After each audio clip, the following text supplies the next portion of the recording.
શું રજૂઆત હતી? મારું નામ હર્ષદભાઈ ચંદુભાઈ કાવઠિયા. હું જયપુર ઉપસરપંચ તરીકે કાર્યભાર સંભાળું છું.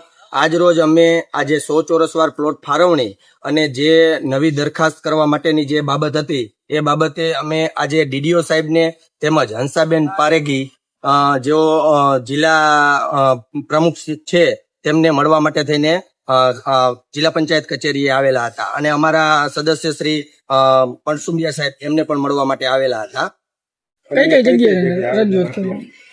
અને અમે અહીંયાથી પ્રાંત સાહેબને પણ મળવા જવાના છીએ.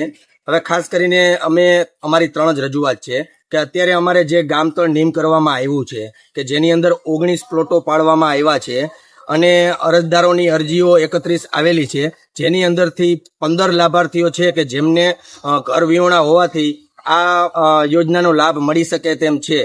તો એ ફાળવણી થઈ ગયા પછી જો કોઈ અન્ય લાભાર્થીઓ વધશે તો અમે તરત જ નવી દરખાસ્ત કરી અને નવું ગામતળ નીમ કરશું એવી અમે બાંયધરી આપી છે.